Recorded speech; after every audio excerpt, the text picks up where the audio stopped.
Acknowledge the Wurundjeri people of the Kulin Nation as the traditional owners of the land on which the university stands. We respectfully recognise elders past, present and future. Welcome to Newsline. Brought to you live from the Media Precinct in RMIT Melbourne.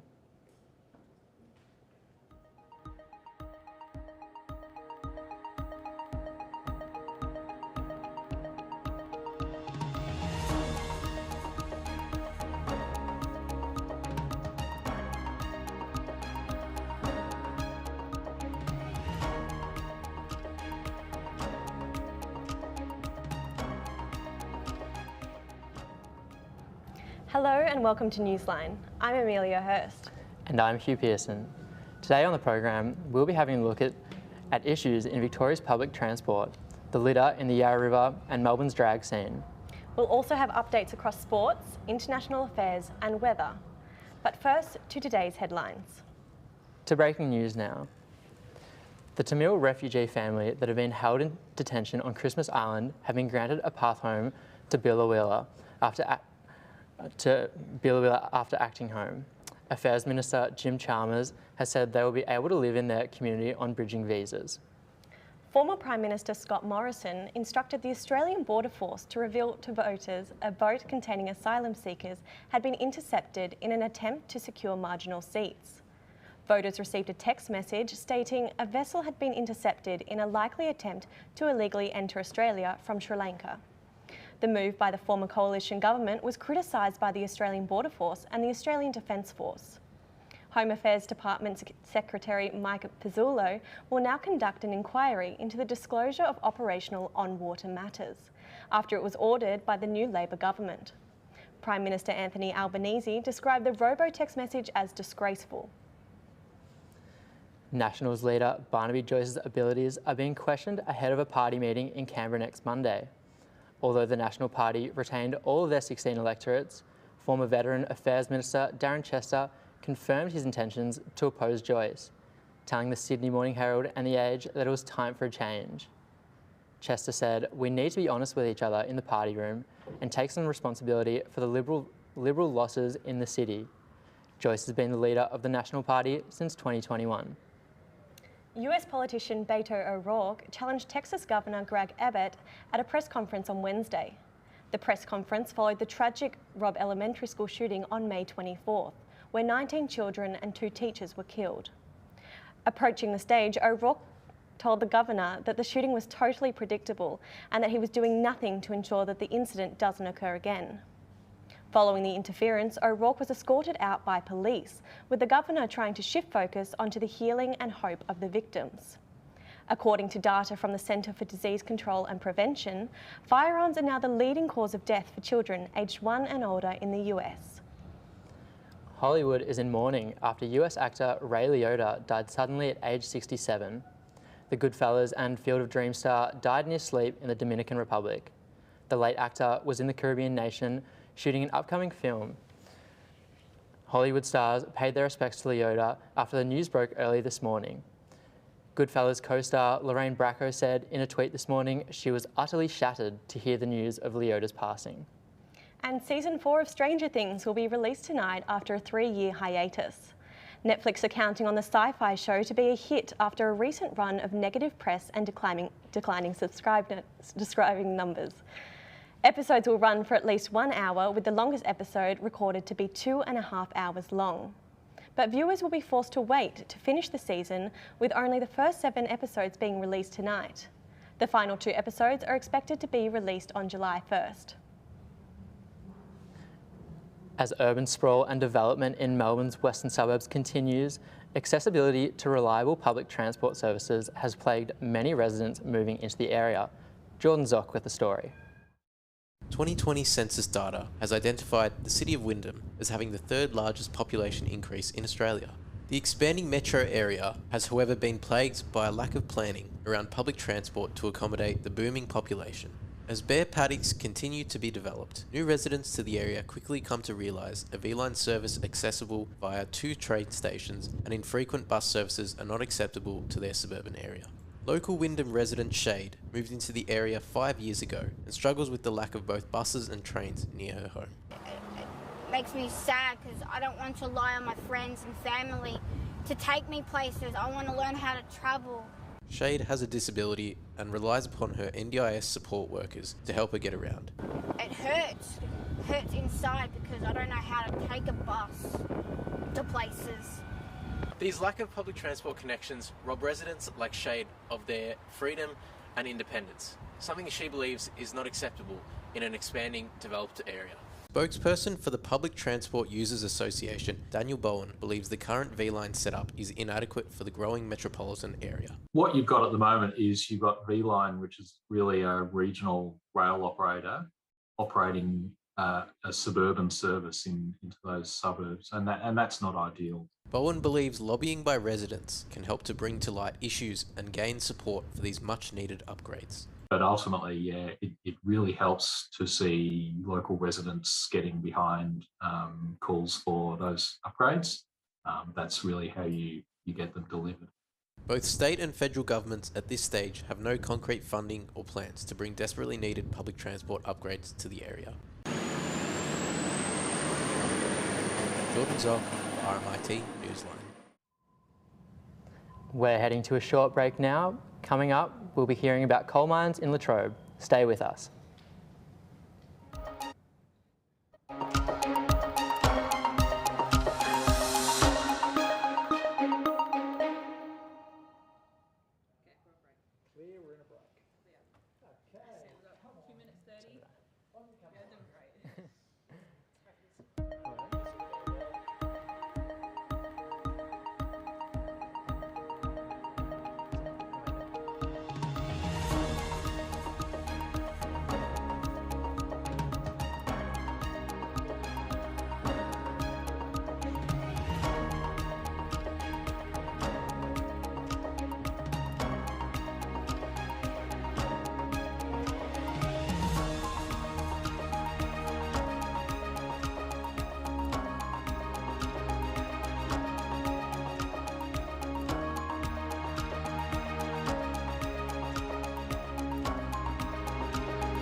Welcome back to Newsline.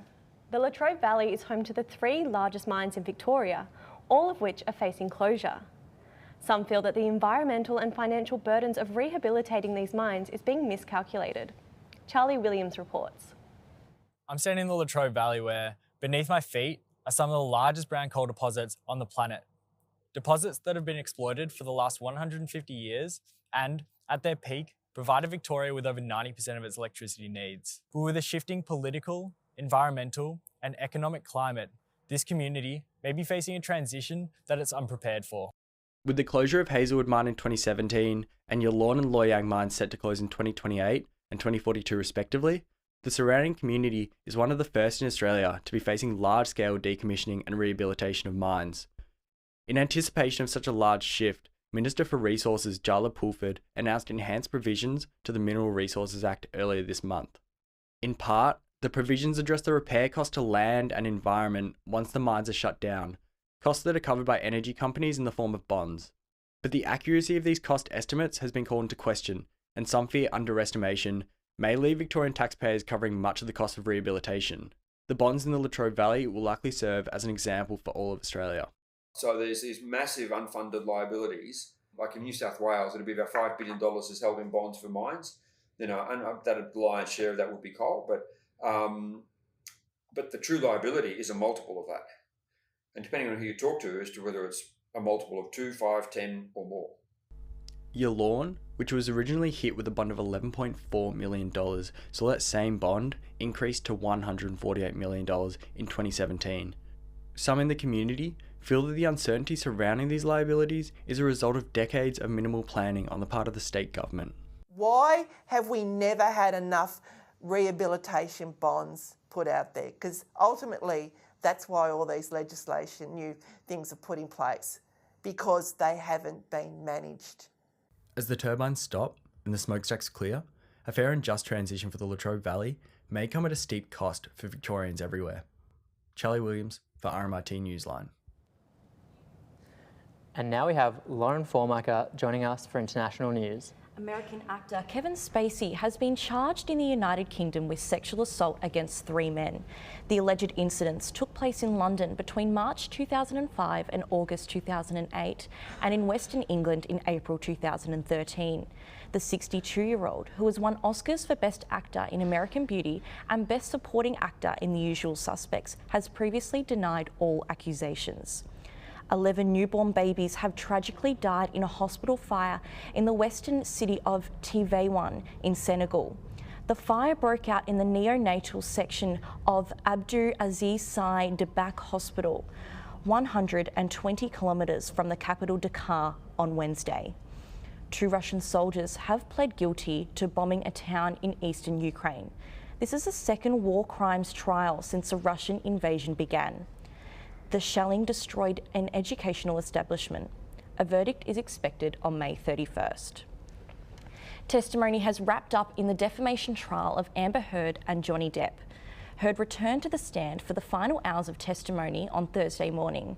The testimony ended with Heard telling jurors that she suffers constant harassment and death threats from the public. Lawyers for both sides will deliver their closing arguments on Friday, Virginia time. Now, Lauren, how did this trial come about? Depp previously lost his libel case against the UK's Sun's newspaper after it claimed he assaulted Heard and labelled him a wife-beater. The current proceedings are the result of a Washington Post opinion piece that Heard wrote in 2018. Heard did not name Depp in the article. However, Depp sued Heard for $50 million, claiming that the article harmed his reputation and earnings potential, as it was alleged he was violent during their relationship. She has since countersued him for $100 million. And Lauren, how has the public reacted to this trial? The trial has gained significant media coverage since it began 6 weeks ago. It seems Depp is winning public sympathy over Heard, as footage of the trial has become subject to jokes on social media. Hashtag I Stand With Amber Heard has garnered about 8 million views, while hashtag Justice for Johnny Depp has earned about 15 billion views. Why do you think this is the case? Well, Hugh, I think there are a lot of reasons. One being Depp's testimony was actually heard first. So after his side of the story was told, a lot of people made up their minds before hearing Heard's side of events. Thanks, Lauren. Floating down our city's waterways are contraptions that aid and assist in cleaning water pollution. These traps along the Yarra and Maribyrnong rivers have been collecting rubbish since 1996. But are they working as effectively as we need them to? Amy Ross has a story. There are 27 litter traps currently floating in our Victorian rivers, collecting microplastics and other forms of rubbish that would have otherwise ended up in our waterways and in our oceans. Parks Victoria have said that litter in the Yarra is an ongoing issue, with up to 3 billion pieces of rubbish washed into Melbourne's waterways every year. The purpose of litter traps is to collect this rubbish by stopping trash moving down a drain or waterway through a mesh screen. Some litter traps sit in the river itself or are located down drains. Essentially, we need litter traps in the river to reduce the amount of litter moving through our waterways and into our bays and oceans. And the reason why we need that is because these human materials like plastic have an effect on aquatic life. They can be ingested, and they can also carry chemicals or attract chemicals that then leach into aquatic life. The Yarra River Keeping Association has been observing these traps put in place by Parks Victoria to discover what the biggest polluter of our waters are and whether or not the traps are working efficiently. They are as effective as they're designed to be, and they are filling up all the time, and they're emptied all the time. And all of that litter, which is somewhat substantial, would have floated down the river without them. So they're definitely doing what they're designed for. The current limitations of litter traps is when it gets small. So microplastics are a really big issue. And they're also quite hard to physically capture, which is the current methods we've been using. Local community members around the Yarra are concerned about how much rubbish they have seen collected in the traps. Despite the traps, there seems to still be a lot of rubbish floating around, and the traps just seem to be overflowing, so I don't know how much work they're actually doing now. This has been Amy Ross for RMIT Newsline. Hello and welcome to Reflections on Journalism. I'm Rebecca Kazmierczak. And I'm Benita Michulis. Beck and I are studying the graduate diploma in journalism here at RMIT. Let's introduce you to our dynamic cohort and how we hope to change the future of journalism.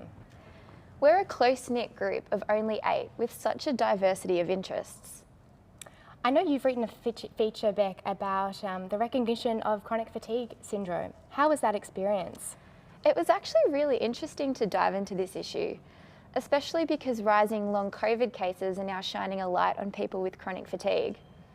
And I heard you started writing a feature on Persian carpets. How did that go? That's right, Beck. What started out as a lifestyle feature on the influence of Persian carpet design on fashion turned into a story about the persecution of the Baha'i people in Iran. I definitely wasn't expecting that. How cool. Our peers also found some really intriguing stories this semester. Alana is exploring her interest in music and radio through interviewing local music producers, while Annabelle has a keen eye on podcasting. She's currently interviewing true crime superstars. Jamina is our political US guru. She's currently writing a difficult piece on access to abortions in regional Australia. Our other political mind, Sam, is hoping to turn a short story on social housing into something more in-depth. And Gab, she's interested in giving a voice to the underrepresented groups, like her piece on the overdiagnosis of borderline personality disorder. I've been really impressed by the diversity and complexity of the stories we've all chosen to tell. Me too. They've been really challenging areas, haven't they, Beck? They sure have, and all in just 12 weeks. It has been such an intense course. I've thrived on the autonomy involved and getting things done I never thought were possible, like that audio story I told about the air fryer. And the one I told about socks. But we've also had some really robust discussions as well. Absolutely. Like accessibility of sources, I abandoned my story about court reporting after 20 leads went nowhere. That's really difficult, isn't it? Jamina had some success with finding talent on Reddit. That's a resource I hadn't thought of before. Another issue that's come up a lot is the need for more context and analysis in the news. Definitely. I think a lot of us have felt a bit allergic to how short and sharp hard news can be. It seemed like we saw a lot of that with the election coverage. It felt a bit like sports commentary. It absolutely did.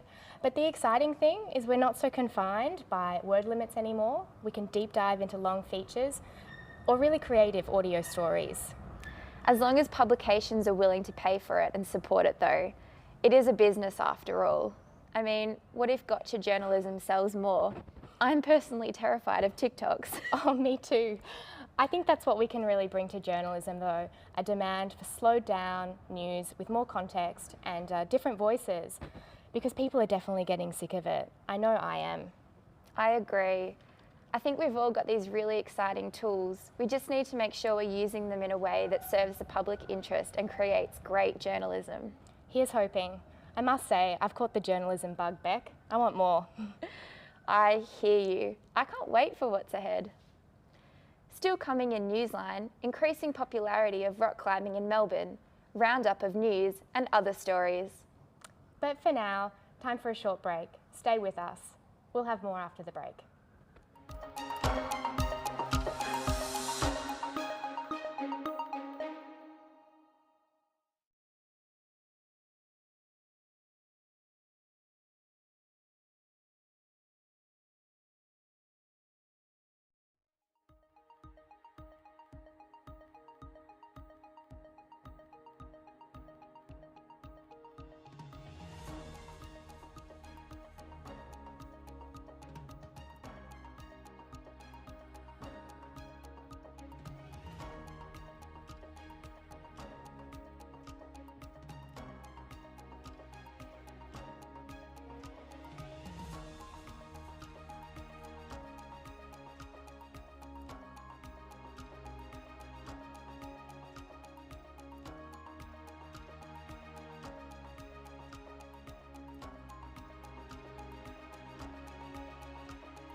Ambulance Victoria called yet another code red last night. This follows the overwhelming pressure the sector has been under since the beginning of the COVID-19 pandemic. Rebecca Chin joins us live. Rebecca, what happened last night? So last night, Ambulance Victoria called yet another code red. Code red is usually used for emergency one-off instances. However, Ambulance Victoria has been using it for high demand situations. The breakdown of dispatch systems and extreme demand caused this code red to call. It was called shortly before 1 a.m. and it lasted for about an hour. Patients were urged not to call 000, but to contact nurse on call. And in the meantime, only contact 000 whether it was a life or death emergency. Now, this isn't the first time Ambulance Victoria have called a code red this year. What's been happening? So this year has been one of the busiest periods ever for Ambulance Victoria, with some people saying that it's the busiest period in history. Another code red was called earlier this year in March, where March being the March quarter being one of the busiest times for Ambulance Victoria due to the Omicron outbreak. A third of urgent cases waited longer than 15 minutes for their ambulance, when 15 minutes is actually the target time ambulances are given to get to their patient. Since October last year, at least a dozen people have died waiting for an ambulance. How has the pandemic impacted the high demand in services? The pandemic has impacted the high demand in services greatly. Frontline workers, nurses, doctors, paramedics, everyone are extremely overworked and underwhelmed. The March quarter, like I said, fell under the Omicron outbreak, which saw COVID-related hospitalizations rise to about 1,200, which is huge. There's a major pressure on our services, on our healthcare services, where there is more demand and less support. And Rebecca, is there a light at the end of the tunnel for our healthcare system? There might be. Victoria government's 2022 budget dedicated $22 billion to the healthcare system, with plenty of funding commitments targeted for reducing the demand for ambulance services. A lot of initiatives are there to prevent ambulance queues at hospitals and even a medical task force. However, time can only tell as we head into the flu season. Thanks, Rebecca. The Victorian government has announced a decade-long plan to tackle the state's cat problem. Kaya Martin reports. They may look cute, but to some, they can be deadly. After being introduced to Australia hundreds of years ago, cat populations have flourished. There are now over 6 million cats in the country, and these keen hunters pose a great threat to native wildlife. Cats are carnivores, which means that they eat meat, so they'll eat a range of native wildlife or prey from invertebrates, frogs, reptiles, mammals and birds. So they will not discriminate. They will eat wildlife from very small beetles up to mammals almost as large as themselves. A 2021 inquiry encouraged the government to take Australia's cat problem seriously and declare the animals as pests. In response, the Government of Victoria have created a 10-year cat action plan with a focus on protecting local wildlife.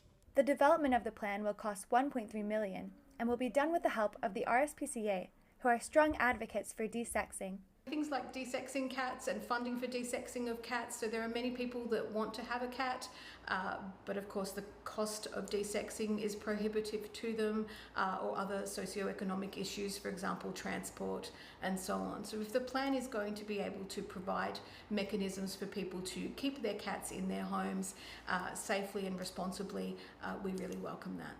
Cat and wildlife lovers alike hope the new plan will stop the growth of the feral cat population and encourage owners to keep their cats contained. Trying to find a healthy balance where people can still have pets but protect our native wildlife at the same time. Kaya Martin, RMIT Newsline. Today marks the start of National Reconciliation Week. This year's theme is Be Brave, Make Change. Here to tell us more about the week ahead is Alex Bleasdale. Welcome, Alex. Thank you for joining us. Thanks for having me. You've worked with Reconciliation Australia for over 3 years now. Could you tell us a bit about the organisation? So Reconciliation Australia is Australia's lead body for reconciliation. We're an independent not-for-profit, and basically what we try and do is foster positive relationships between Aboriginal and Torres Strait Islander people and non-Indigenous Australians, and we try to make those, through a variety of programs, we try and make those relationships imbued with mutual trust and respect and understanding. So this week's Reconciliation Week, what's going on across the country this week? How can people get involved? How can people get involved? Well, there's a lot to do.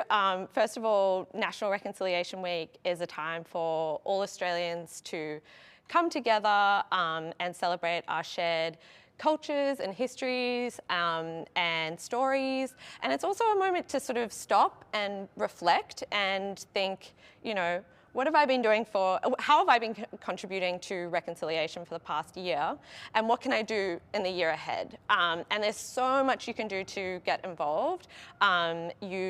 If you go right now to nrw.reconciliation.org.au, last time I checked, there's over 300 events happening across the country.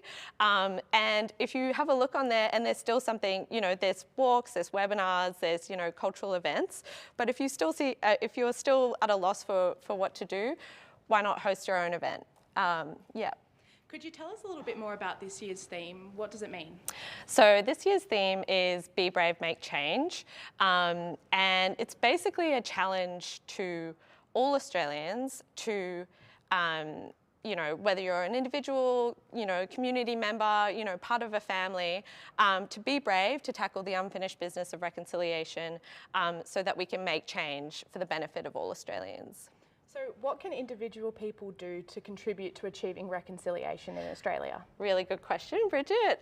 We have actually collated a whole list of 20 brave actions for reconciliation, which you can find on the same website, nrw.reconciliation.org.au, because we recognise that being brave looks really different for everyone, really, and we really wanted to meet people where they're at.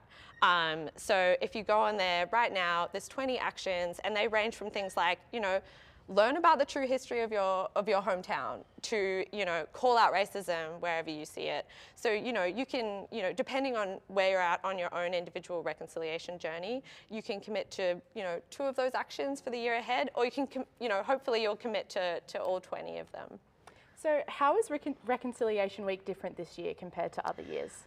It's it's different every year. I've worked for Reconciliation Australia for going on 4 years, and the engagement is growing constantly. But we're at a very, very interesting time to sort of get involved with reconciliation. We obviously just had the election. We have from that election, we've got record numbers of First Nations people in our parliament. Of course, we have we've got Linda Burney is the first Aboriginal woman who's currently in the position for Minister for Indigenous Australians. And of course, we've got Labor committing to the aspirations in the Uluru Statement from the Heart. So it's a very exciting time, but also ultimately, and the point of Be Brave, Make Change is it's not up to our politicians to be making that change for us. It's got to be us as individuals who are driving that, who are leading that, as communities, as people that are, committed to reconciliation. Well, amazing. Thank you so much, Alex, for joining us today. We'll be right back after the break.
Indoor climbing centres. Welcome back to Newsline. Indoor climbing centres have seen a rise in participants since the debut of lead climbing, bouldering and speed climbing at the 2020 Tokyo Olympics. For many living in Melbourne, Melbourne's CBD limits access to outdoor parks and sports grounds, making indoor climbing ideal. We've sent reporter Ada Hall to Hard Rock Climbing in Melbourne CBD to see how it's going.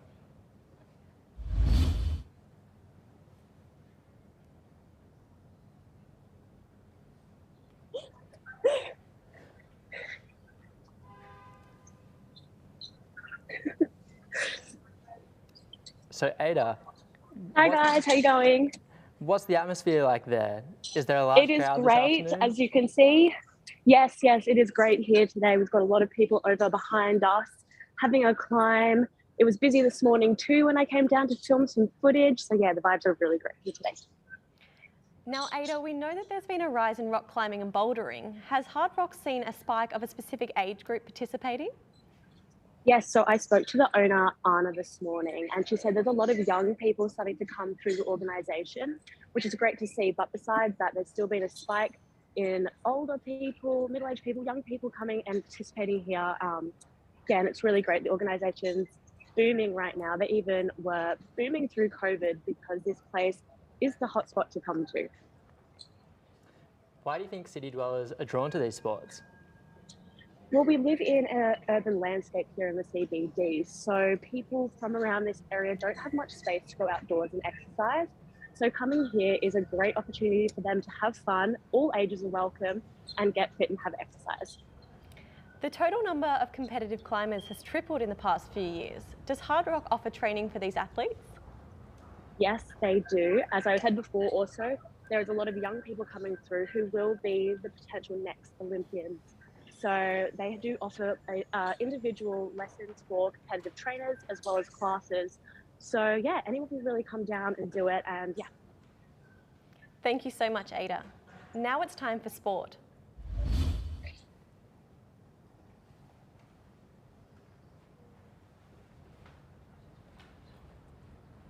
Collingwood defender Jordan Ruffed has announced his retirement from the AFL.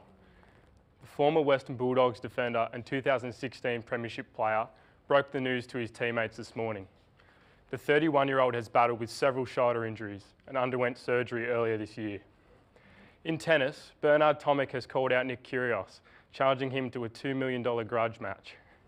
It comes after Kyrgios labelled Tomic the most hated athlete in Australia, in a verbal feud that's been brewing since Wednesday. Tomic, currently ranked 418th in the world, has a 1-0 record against Kyrgios, having faced off at the Kyrgyz Classic back in 2019. Kyrgios, ranked 76, is yet to respond. The famous Wimbledon Honour Board will reportedly be replaced out of the 2022 Grand Slam tournament. Since the tournament began in 1877, women have been listed with their marital status prefix, while male players have simply been listed with their first initial and their surname. This means that last year's men's singles winner Novak Djokovic is presented as N. Djokovic, while female singles winner Ash Barty is listed as Miss A. Barty. The change is part of a push to further modernise the tournament. The crown jewel of the Formula One calendar is back this weekend, with qualifying for the famed Monaco Grand Prix kicking off this Sunday. The race is one of the sport's most popular events, with drivers battling it out on the streets of Monte Carlo. Reigning world champion Max Verstappen heads into the event leading the Drivers' Championship by 6 points. But all eyes will be on Ferrari's Charles Leclerc, who is yet to see the checkered flag in his home race. And the Australian Opals are hoping to impress selectors ahead of the Women's Basketball World Cup. They'll face Olympic silver medalists Japan in 3 matches, with the first kicking off tonight in Sydney. With no European or WNBA players selected, local stars will get their chance to press their claims for World Cup selection. That's all for sport. Back to you, Amelia and Hugh. After 2 years of struggle throughout the lockdown, international students are being celebrated for their contribution to Melbourne. Reporter Marianne Giray joined the fun at the International Student Week event in Federation Square. marked the celebration of Melbourne's first International Student Week at Federation Square, the start of this month. It was a chance for international students to ask organizations and universities about their programs. I think it's pretty cool because of all of these little stores where we could get presents from and learn more about Melbourne, study here. Yeah, so there's a lot of resources we can learn from, and also free food, I guess. Fiona Litos spoke on how important international students are to Victorian society, economy, and cultural identity. It's really important, for international students to get an exposure of this whole thing. According to Australian Department of Education, 440,000 international students are in Australia, compared to a 26% drop from 2019 to 2021 due to COVID. Universities lost a fee of $1.6 billion. This affected Australian jobs and businesses. So it has been really tough for students throughout the lockdowns. So I moved here a few years ago and things were very different, and because of COVID, could not see my family, but the fact that everything's open again, it's just really, it's really good to know that. Before COVID, we used to have about 1 in 5 people in the city were international students, so it's great to feel that energy and the buzz that they bring back. After this event, the study in Melbourne are keen to get more international students connected with them beyond this festival. For the international students to get connected with the program, get the support they need, and join in activities that are provided. This event is actually very pleasing to me, and all staff are friendly. Marion Gray, RMIT Newsline.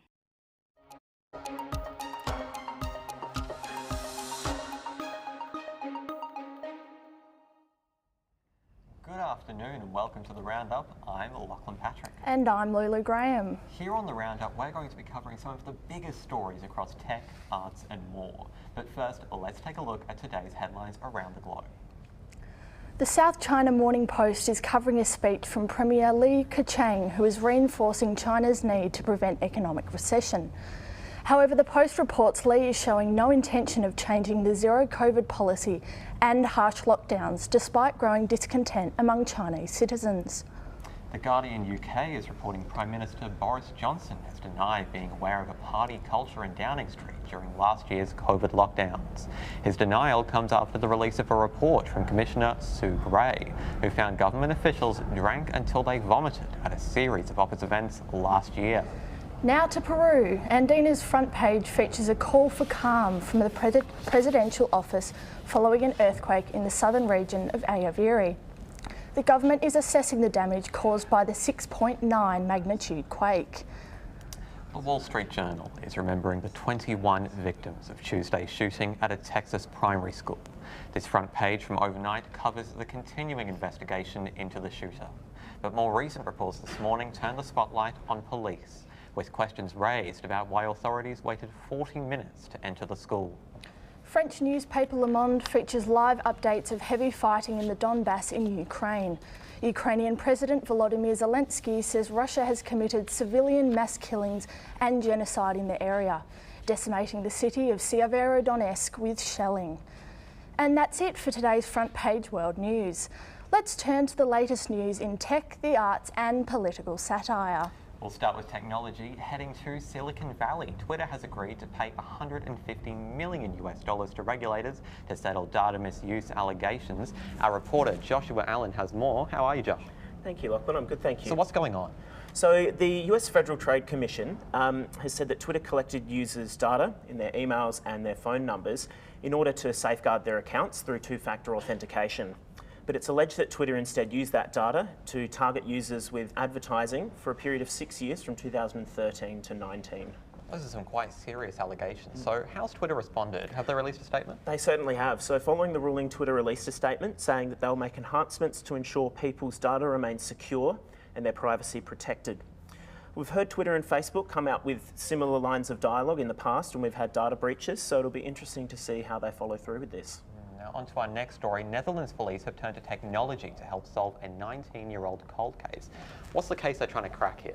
Yeah, that's right, Lachlan. So, Cedar Suarez, a 13-year-old boy, was shot outside a metro station in Rotterdam in 2003. What police believe to be was a stray bullet during a gang robbery. In a bid to solve the case, Dutch police have since released a video of Suarez pleading with the public to help solve his own murder case using deepfake technology. Yes, we've got part of the video playing here where he's talking, but he's been dead for nearly 2 decades. So how's that working? What actually is a deepfake? Yeah, so deepfake technology is an advanced video technology where a person's face, their body, their voice are all altered so as to appear as a near perfect representation of somebody else. So generally, deepfake technology has been used for malicious purposes, such as spreading misinformation, but making this a rare and constructive use of that technology.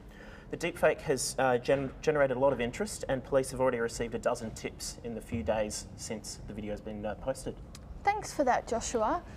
Now let's take a look at what's happening in the arts. The works of Picasso are coming to Melbourne for an exclusive winter exhibition. Arts reporter Eliza Freeman has more. Thanks, Lulu. So yeah, the Picasso Century will be held on the 10th of June at the National Gallery of Victoria. It will be showcasing more than 70 works of the iconic Spanish artist Pablo Picasso. Picasso's paintings, sculptures and prints will be shown alongside works of almost 100 other artists, 20th century artists. And the exhibition is expected to attract hundreds of thousands of people. The director of NGV says the exhibition has incredible ambition. Is one of the most ambitious exhibitions the National Gallery of Victoria has ever embarked on. And working with our exhibition partners, the Pompidou Centre in Paris and Musée Picasso in Paris, we were able to secure 170 works, 70 of those from Picasso and 100 from other related artists of the period. So the show has incredible ambition and depth, and we'll see dialogues and pairings of Picasso's work with his peers that have never been done before. So I understand the paintings must be worth a lot. How did they transport them here? Yeah, so for security reasons, the paintings were actually transported in 9 separate planes. So yeah, they were shipped from Paris to Melbourne, and I understand that Melbourne has actually been waiting over a decade for the paintings to come. So I can imagine there'll be a lot of Picasso fans who'll be really excited for this exhibition. Yeah, of course. And what else is happening on the Melbourne art scene that people might want to come and see? I hear that Elvis fans have a treat. Yeah, they certainly do. So the highly anticipated release of the Elvis movie will hit the cinemas the 23rd of June. And this is a 2-hour film by the Australian director Baz Luhrmann. He unpacks Elvis's life, his career and the art. So the release of the movie comes on the back end of the Elvis exhibition at the Bendigo Art Gallery, which runs until mid-July. So if you are an Elvis fan and you haven't checked it out yet, the exclusive exhibition will showcase 300 artefacts belonging to Elvis. Yeah, I'll have to get in to see that one so much. Thank you, Eliza. So now let's get into the newspaper comics. We have Adam here, and first he's got the comic from The Age. Kathy Wilcox has depicted soon-to-be Liberal leader Peter Dutton, who's come to prominence recently. So here you are, Adam. What's the comic about? What have we got? So Miss Wilcox cartoon depicted the repeated efforts that Peter Dutton has made to be seen to be a more hospitable, kinder, a nicer PM, a more approachable PM. He wants to be the guy that people of the community can feel like they can go up to. That's what he's trying to say, like, I'm the man, you guys can come up to me and I will treat you with respect and as a person. But as we see in Miss Wilcox's cartoon, we can see at the end of the cartoon, she's listed all the policies he's taken which shows him to be anything but. It shows him to be a very hospitable person, a very almost hateful person, a person who's none of the things that he's tried to be before. So quite a bleak view there, and really that's coming off the back of comments made yesterday that weren't very charitable at all, were they? No, not whatsoever. None. So what were those comments? Yeah, so Labor MP Tanya Plibersek compared Mr. Dutton to Voldemort. So as many people know, the villain from Harry Potter, she basically looked at his face, looked at his bold, narrow face and commended Voldemort. And this was a thing that was condemned from both sides of politics. It wasn't seen as an attack on his beliefs, it was seen as an attack on his person, attack on his characteristics that he can't really control. So it was seen as more of a personal attack than a political attack. Yeah, indeed. Now, The Age isn't the only paper covering the election wash-up. The Batuta Advocates sent up Labor's win in Toorak this weekend. Adam, what's going on there? Yeah, so the first time since the seat of Higgins that was formed in 1949, it has fallen into Labor hands for the first time ever. Before that, for 1949 till 2021, it was in the Liberals' hands. And the Batuta Advocates thought they'd have a bit of fun with it. They kind of just said, now this in Labor hand, there could be a communist revolution on the rise in Toorak Road and surrounding suburbs. And it made us joke because Toorak, as many people know, is a very wealthy suburb. It's a blue ribbon suburb. The surrounding suburbs like Stonington and Melbourne are all multi-million-dollar houses, and the residents there are very sure of themselves when it comes to their finances. I'm new to Melbourne, so I'm glad you explained that one to me. So the communists aren't taking over? I can assure you won't be seeing the hammer and sickle on Toorak Road anytime soon. Okay, great. Now you've got one last comic here. We'll bring it back to one of our international stories from earlier. The Guardian has a comic about Boris Johnson's Partygate scandal. Yeah, so Partygate is one of the two big issues that is dominating British lifestyle at the moment. Partygate, and there's also the cost of living crisis, which is not just affecting England, but we're also feeling in Australia, like they're really feeling the pinch on our bank accounts. So it's basically showing how the Tory government, so the Conservative government, is neglecting their responsibilities to look after the citizens when it comes to cost of living, instead choosing to focus on trying to cover up the mistakes they made during Partygate. And this comic, as we can see on the screen, shows exactly that. Boris Johnson only focusing his sole attention on Partygate and not turning any attention to the cost of living crisis. Okay, so pretty bleak perception there. Thank you so much, Adam.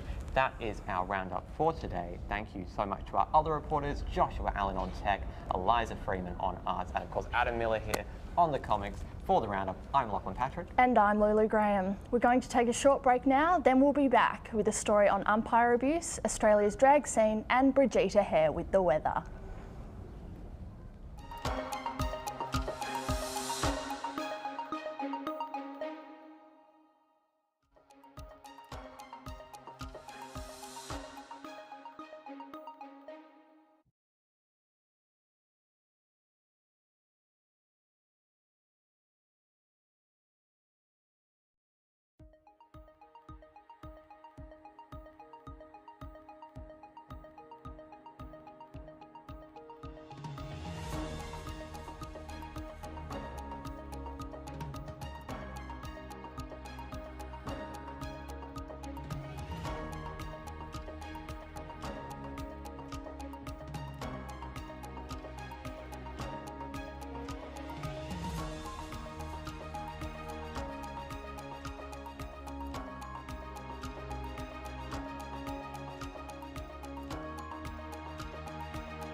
Welcome back to Newsline.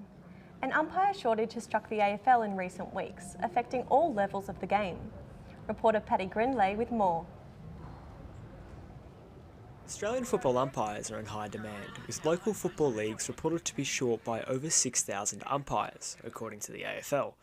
The game's officiating body has realised that umpires are leaving the game because of the way they are treated. AFL, through the ability to record and just go back and look and see, there've been increasing amounts of remonstration with umpires, and umpires were reporting that as well. The AFL has tried to address the umpire shortage issue by cracking down on dissent and abuse at the AFL level.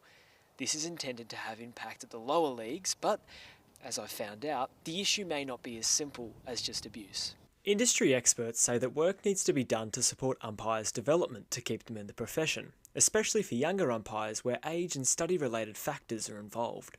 What's critical, I think, in this is that we are resource-rich, and then, as we train the young people up, we become more supportive of them. Because when we put them out in the footy field, it only takes one parent or one coach who has a silly moment that impacts what they might do the next week. The hope that an abuse crackdown would trickle down to the lower leagues is on shaky footing, with umpiring numbers still as poor as ever. I don't think it's translated anything down into community football. We haven't seen an increase in numbers or a hard decrease. A leaked May report also revealed poor treatment of female umpires, especially highlighting misogyny, harassment and sexist supporter abuse. One of the spectators told me to get back in the kitchen. Yeah, I think, it's daunting coming out onto the ground every day in, a male-dominated sport. A Sydney University study found that women were being driven away from officiating due to poor treatment. There's a lot of work to do in that space, but the overarching theme is it needs to be, the work's got to be towards making it more inclusive and a very safe space for young girls and women. Paddy Grindlay, RMIT Newsline. From international TV shows and massive social media presence to the stage of local bars and clubs, Australia has seen a drag revival in the past few months. Matilda Anderson with the story. Australia's nightlife has seen a boom in popularity for drag performers post-COVID-19, with a surge in interests from audiences and new talent alike. This Melbourne bar has seen local drag queens go from struggling sole traders to being booked and busy. It's a Wednesday night in Melbourne's West, and Pride of our Footscray are expecting over 100 seats filled for tonight's drag bingo. This is the golden age of drag. Drag has changed a lot recently. Just a few years ago, we'd never believed that there was going to be 100 people for some drag performances in Footscray, and we've got a drag king and a drag queen and drag betweens tonight. There's 4 performers tonight, and it is just amazing that this is the golden age of drag. Hi, I'm Matthew O'Keefe. I'm the manager at Pride of our Footscray, and I've been here since we started it about 5 years ago. I started it with a number of friends and family and supportive locals, and we have 200 people that are part owners of this little place. So the drag scene has changed so much since lockdown because so many people started doing drag that as soon as lockdown ended, there was a flood of new artists who've discovered drag in lockdown, got into the digital drag, got into Drag Race. So the scene all of a sudden feels super young and new and fresh. We've got so many fresh faces. Australian drag, it's very much, be weird, be a bogan, be feral, be whoever you want to be, and just have a good time. The crowd at Pride of our Footscray, it's famously the most mixed crowd in Melbourne, we think, so we're literally called a community bar. And we welcome all the letters of the LGBTIQ+ community and our straight ally friends. It's very mixed, just like our little suburb of Footscray. Matilda Anderson, RMIT Newsline. Now to the weather from Melbourne and across the country with reporter Brigida Hare. For today's weather forecast in Melbourne, light showers this morning and a top of 16. Now we'll take a look at tomorrow's forecast for Australia's capital cities. 20% chance of rain in Melbourne, reaching 16 degrees. The nation's capital, Canberra, is looking at a shower or two and a top of 16. In Sydney, light showers and 21 degrees. Mostly sunny in Brisbane with a top of 25. Warm and sunny in Darwin, reaching 33 degrees tomorrow. In Perth, it will be mostly sunny with a top of 22. Showers after midday in Adelaide with a top of 17 degrees. Partly cloudy in Hobart and a top of 15. Back in Melbourne, looking to the week ahead, partly cloudy and a chance of rain over the weekend. Cold days and rain to come in the start of the week. Monday, a 90% chance of rain and a top of 13. A 95% chance of rain on Tuesday with a maximum temperature of 13. With a chilly top of 14 degrees on Wednesday, showers are predicted to ease. Thursday, partly cloudy with a top of 15 degrees. Friday, another cold day with a top of 12 degrees and light showers. So the last week of autumn is turning out to be a cold one as we race towards winter. Remember to dress warm for the week ahead. I'll be sure to wear my new winter scarf this week. That's all for your Newsline weather. I'm Brigida Hare. Back to Hugh and Amelia. That concludes Newsline for today. Thank you so much for joining us. I'm Hugh Pearson. And I'm Amelia Hurst. Have a good night, Melbourne.